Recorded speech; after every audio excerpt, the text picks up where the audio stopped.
Hello, it is late March 2024 and I'm in the Galiuro Mountains for what's planned to be a 4-day backpacking adventure. The Galiuros are a sky island in southern Arizona. In this remote wilderness, we'll be visiting the site of a classic western shootout that resulted in the largest manhunt in Arizona history. The biggest challenges that I expect to face on this trip are the trail conditions. This is a lightly traveled area, and secondly is the snow and weather conditions. It snowed yesterday, it snowed earlier today, it may snow later in the trip, so we'll see what kind of impact that has. There's certainly snow in the Galiuros right now. Today I'm hoping to make it to Powers Garden, and it's time to hit the trail.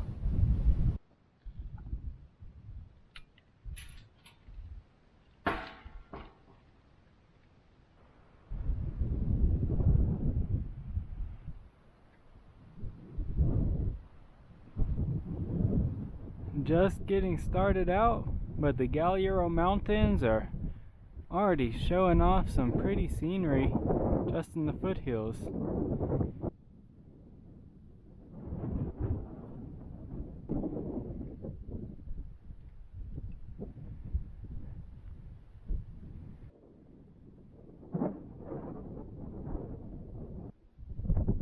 To the east are the Pinolinos.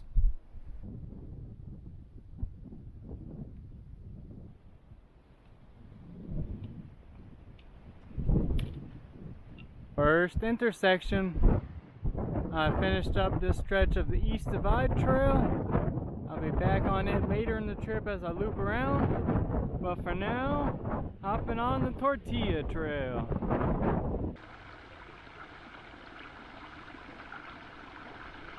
Officially entering the Galiuro Wilderness of Coronado National Forest. The snow started to welcome me into the wilderness. Isn't that thoughtful?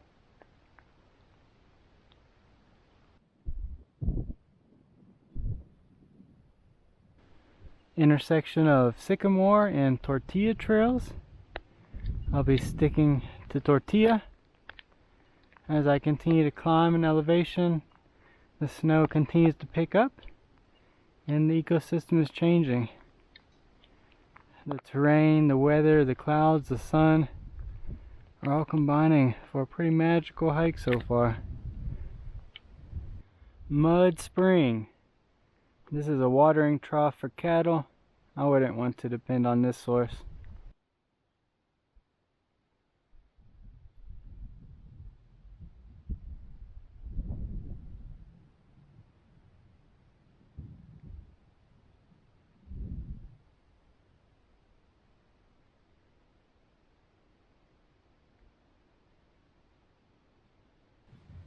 Cacti in the snow. I'm climbing pretty far today, about 2,500 feet of elevation gain, just to drop all of that and end the day at about the same elevation that I started at. But the climb is giving me some great views up here.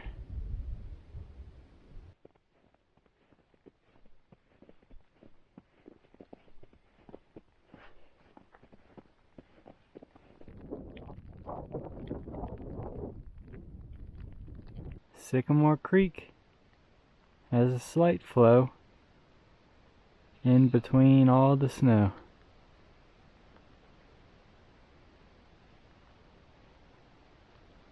I'm down in the bottom of Sycamore Creek. I'm not sure that I'm following the trail. I may just be on a little bit of a game path because it's been some tough bushwhacking. But there are human signs down here. That rock wall and a big long black pipe here. That pipe runs to this big tank.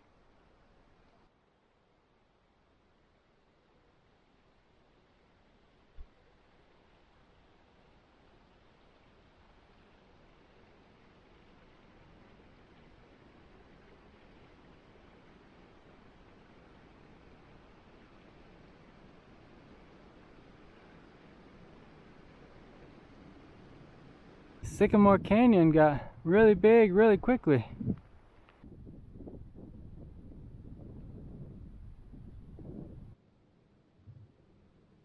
Popped out to an absolutely incredible canyon junction. I'm hopeful that I'm closing in on Powers Garden, my destination for the day. Maybe hour or two max of daylight left, so I'd love to get there with some blue in the sky. I can see my trail cutting across the snow here. Finally, the trail in real life and the trail on my map are now matching up, which they weren't for a while there, so that's a bit of a relief in the right direction.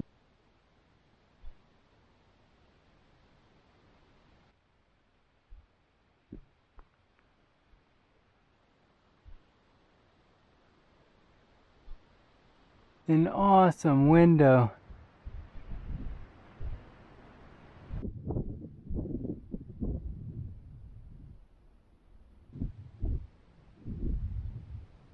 The canyons here in the Galiuros are really something special.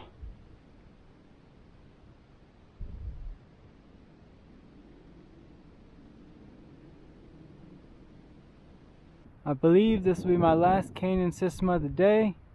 I hope to drop down to the bottom and find a place to camp.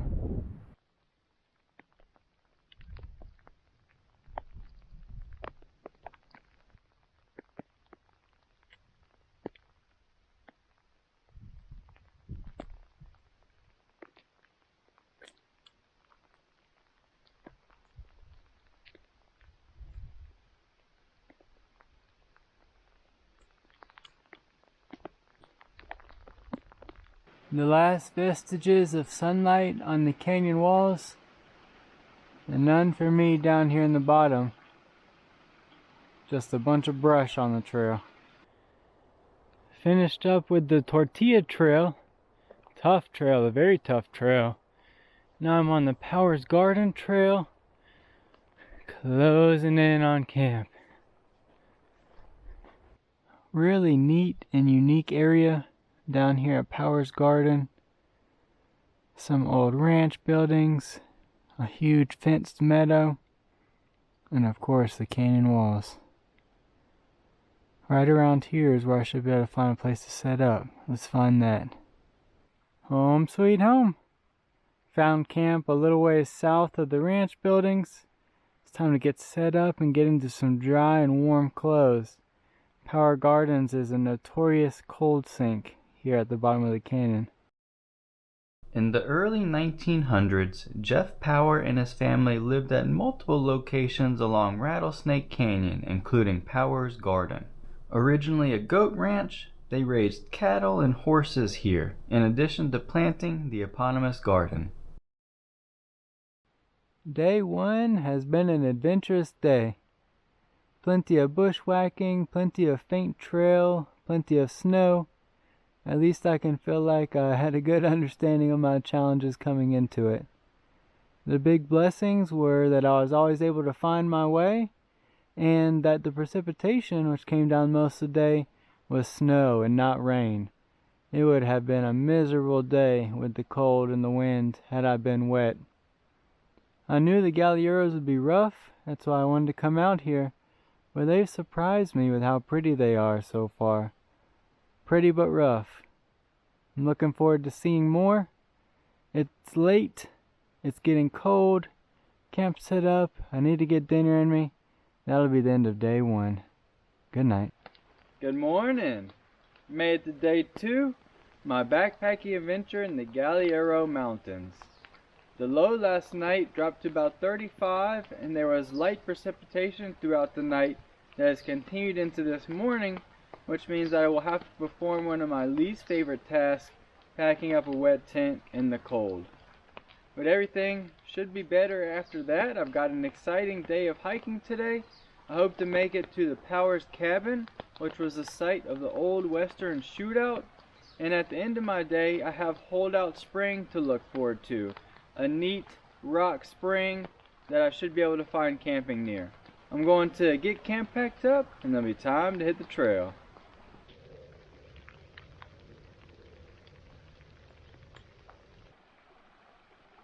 A light rain to escort me out of camp this morning. Rattlesnake Creek is flowing strong, which bodes well for my water access throughout the day. I believe I'll be along Rattlesnake Creek for most of the day, so hopefully I can just dip in and filter some water whenever I need it, instead of having to carry a bunch of weight. Hopeful that the weather will improve throughout the day. We will see. On the night of February 9th, 1918, 4 lawmen rode south from Klondike, Arizona into Rattlesnake Canyon. They would have followed a very similar path to the one that we're taking today on their way to the Powers cabin, where they're heading to arrest 4 members of the Powers crew.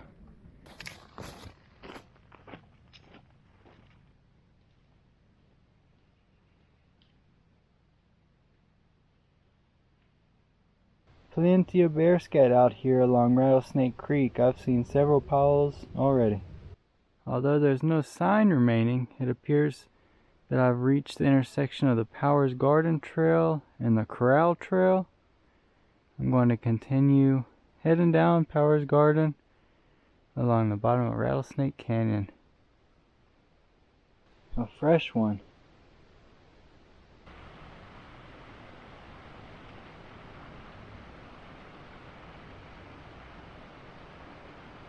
Stumbled across some old concrete and metal remains.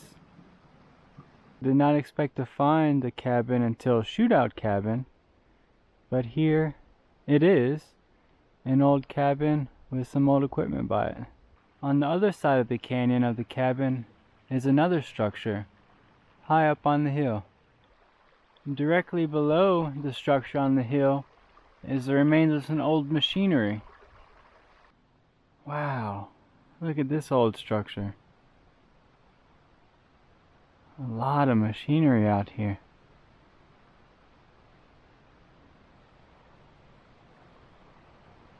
A big water tank just past that equipment and cabins.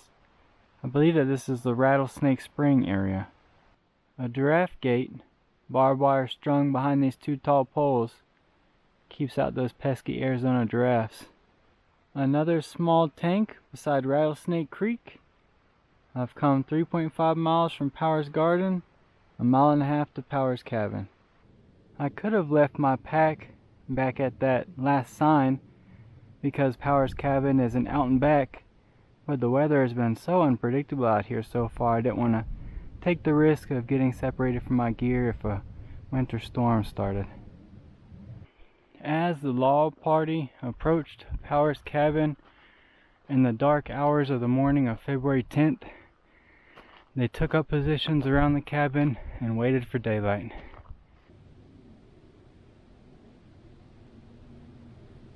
This looks like a sign from the Chiricahuas. A bit confusing because it's down, but it appears that this may be the end of Powers Garden Trail 96 and the beginning of West Divide Trail 289. First sighting of Shootout Cabin. Down below the cabin is what looks like a tractor. It's got a little turn starter at the bottom. Here's the entrance to Powers Mine. At first light, the shootout began. Of the 8 men involved, 4 lost their lives here today, and 3 received life sentences after an extensive manhunt that ended in Mexico.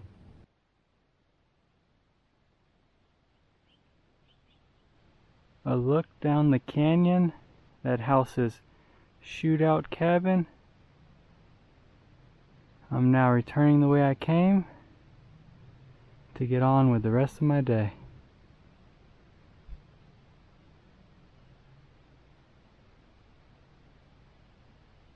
Unfortunately, the last half mile to Powers Cabin along the West Divide Trail is lousy with cat claw. And now we see why I did not want to abandon my pack. The snow has started, and there's some thunder rumbling in the distance. Made it back to the Powers Cabin, Powers Garden sign. And although it's not signed, this should also be the intersection for the Rattlesnake Canyon trail. The snow's petering off, so I'm going to try to carry on my way. I've got about 2.5 miles along that trail to reach Holdout Spring. Found another mine entrance right along the Rattlesnake Canyon trail. Close to the mine is a decrepit foundation. Rattlesnake is a really pretty creek with all these red-orange rocks. Another sign fit for the Chiricahuas, where all signs are in a state of disrepair.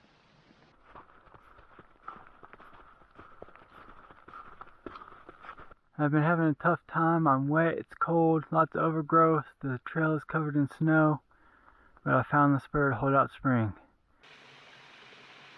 Awesome little place here, and boy, am I glad I made it. Holdout Cave. It's pretty dark in the cave, but there's a shelf up there that makes a perfect bed. And that's gonna be my home sweet home. And that'll be the end of day 2. Good night. Good morning. Made to day 3 in the Galiuros. I signed off abruptly last night. The end of the day yesterday was a very tough one for me. The snow kept coming down thick and wet. The trail was completely overgrown with vegetation. I got soaked from head to toe, and the ambient temperature was in the upper 30s. So I need to get warm and get dry and then get some warm food in me. Before the end of the day yesterday, I got to see a lot of very cool historical sites. Some cabins along the Powers Garden Trail and some big equipment, and then the Shootout Cabin and mine, which is on the National Register of Historic Sites. Finding this cave at Holdout Spring was an incredible blessing. I got to get warm and dry, camped in there. The cave is about 12 foot tall and there's a shelf about 6 foot up, so camping on that shelf captured kind of the warm air of the cave. The cold air would come to the bottom, so I was nice and comfortable in there, able to get myself dry, although my clothes are still soaking wet. Another cool thing about the cave is it definitely got my imagination going, thinking about, perhaps how many generations of adventurers had holed up in the same spot. Maybe they were cold, maybe they were wet, they needed a place to shelter, came up to this awesome cave and got a good night's rest just like I did. Not exactly sure how far I'm going to go today. That will depend on trail conditions, but I'm going to get camp packed up and it'll be time to hit the trail. It's so dark in the cave, but I'll try to show you a little bit of it. There's the entrance. Here's the floor down here. And then there's this big shelf that I was mentioning. Has a ladder up to it. And there's a nice little sleeping pad up there. And like I said, the ceiling's about 12 foot high. My clothes have not dried out hanging there. It's very humid. In the back of the cave, it doesn't really show up, but there's a spring. I didn't use it, but there's even a nice ventilated fireplace in the cave. Bye-bye, Holdout Cave. I appreciate the hospitality. A real godsend for me. Aha! The big pool isn't Holdout Spring, nor is the seep in the cave. This rock spring is Holdout Spring. I finally found it right as I'm leaving. After the short Holdout Spring spur trail, I'm connecting back with the Rattlesnake Canyon trail. The forecast for the first 2 days of this trip was snowy and cold. The forecast for the latter 2 days was sunny and gradually warming. I've gone through the snowy and cold. I'd love to see some sun and a little bit of warmth.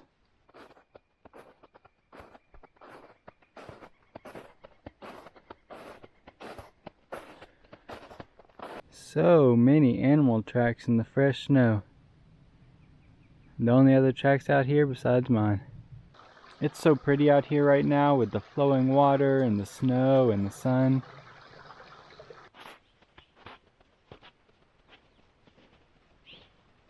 an ephemeral desert waterfall surrounded by snow. I've certainly been going through it out here in the Galiuros, but the reward is getting to see pretty unique sights. A classic bunny trek. It's turning into a balmy day today. Upper 40s, the warmest temperatures I've experienced since starting this trip, and I'm actually feeling quite warm and comfortable all over my body, except for my feet, which are cold and wet. But it's a huge improvement from yesterday when I was cold and wet all over. Looking back down Rattlesnake Canyon. Big views looking south down into Redfield Canyon on this gorgeous day. The trail goes straight ahead. This is just one of a million examples out here in the Galiuros of the overgrowth. Oftentimes the thickest vegetation happens to be growing over the old trails.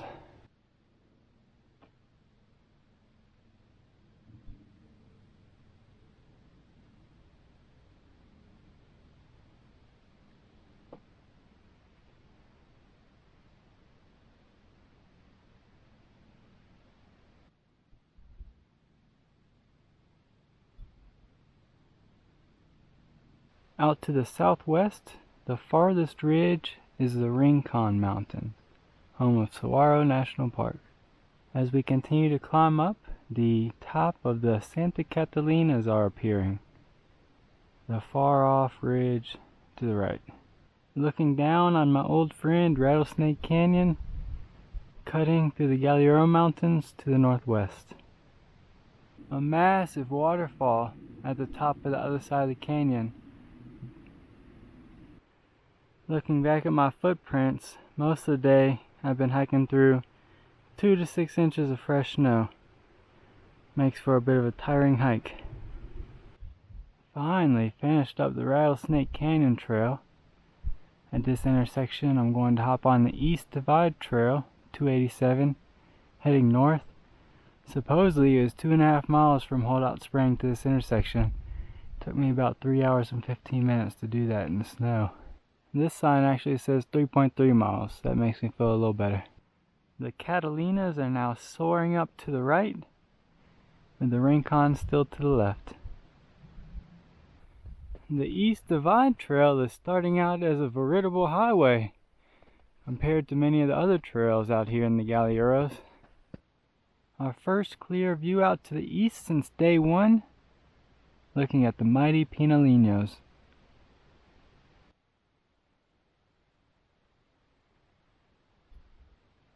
Home sweet home. A bit spur of the moment. This is not where I'd expected to camp on the day, but it is the first mostly flat, dry piece of ground that I've seen all day. Comes with some additional bonuses. The view up here is outstanding, and it's got obviously nice access to sunlight. I can let those warming rays come down on me. Maybe dry out a little things that are still holding on to some wetness from the past couple days.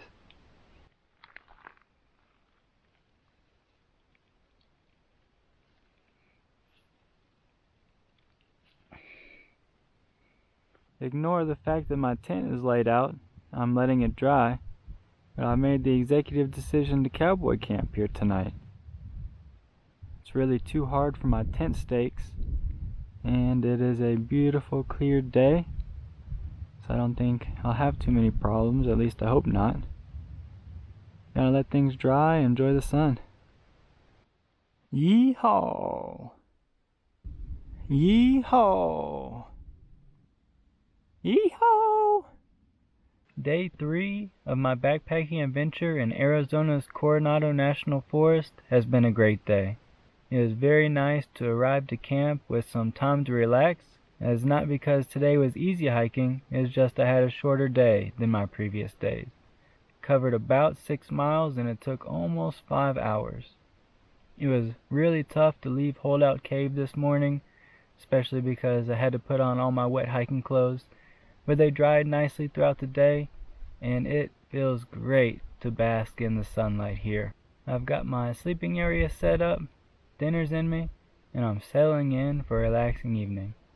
As long as nothing crazy happens, that'll be the end of day 3. Good night. Good morning! Made it to day 4, the final day of my backpacking adventure in the Galiuro Wilderness. Perfect night last night for cowboy camping. Temperature stayed a couple degrees above freezing, and there was just a light breeze that blew through from time to time. Today should be my warmest and nicest day of the trip. I believe I've got about 9 miles to go to finish off my loop, and most of that will be along the East Divide Trail, so I'm hoping to see some good sights along the way. I'm going to get camp packed up, and then it'll be time to hit the trail. Bye bye, Yeehaw Point. I took the liberty of naming this little hill Yeehaw Point. And it's an interesting place because it's about 100 yards off the East Divide Trail. There are no signs of camping up here, no campfires, and as I found out, the ground is too hard for stakes, but there are dozens and dozens of cut stumps, tree stumps. That's a lot of work for someone to do. I don't really know why. And when we look around, this place is conspicuously absent of trees, so it's almost like someone came out here, transformed this into a bald, but for what reason? It's a lot of work.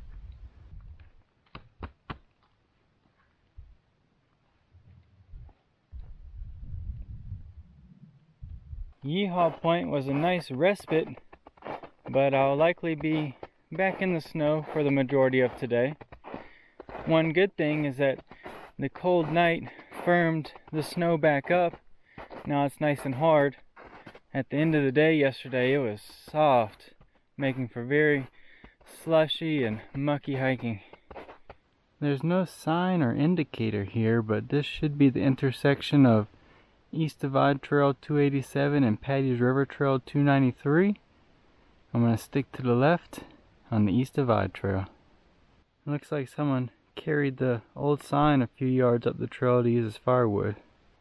Yesterday, I was on that saddle right there. These are interesting prints. They look like a huge chicken or something. The East Divide Trail just dropped down through a creek bed that gave me all kinds of problems. Probably took about an hour and a half to go a half mile down there, but I'm now back on it, making some way. Big views of the Catalinas to the southwest. Another sign that belongs in the Chiricahua collection.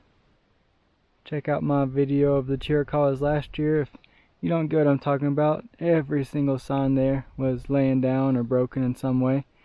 This one is the Candy Peak. I don't see much of a trail to the peak, and I've come about 4 miles so far in just under 4 hours.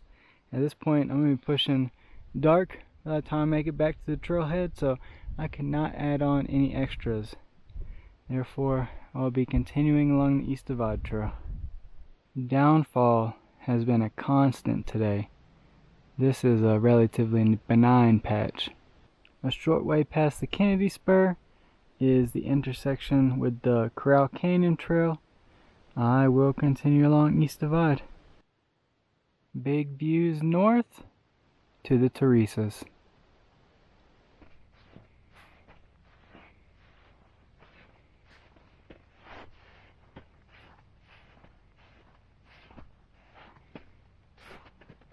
Six-inch deep wet snow. But what's new? I reckon I gotta get all the way down to the flat land at the bottom. Looks like an awfully long way to go. I don't want to jinx anything, but it looks like I've almost descended out of the snow line. And the vegetation has changed quite a bit as well. Don't worry about the snow. The Galiuros have plenty of other obstacles to throw my way. Flowing water in Oak Creek. It has been an absolutely horrific bushwhack coming down the East Divide Trail, but I'm making progress, well under a mile an hour, but progress nonetheless. Look at this absolutely beautiful trail. I might cry.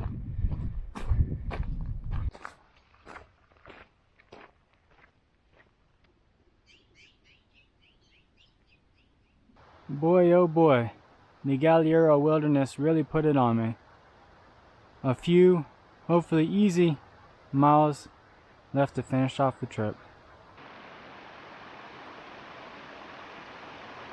I could have used some cairns like these when I was floundering around the wilderness the past 4 days.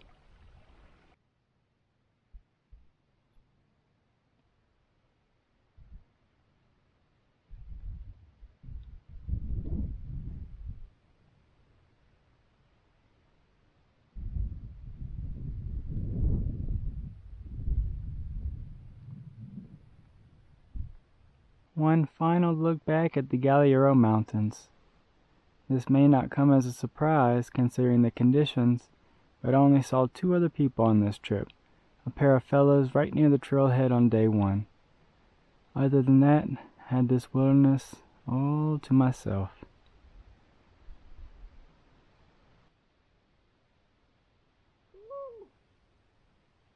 Yeah.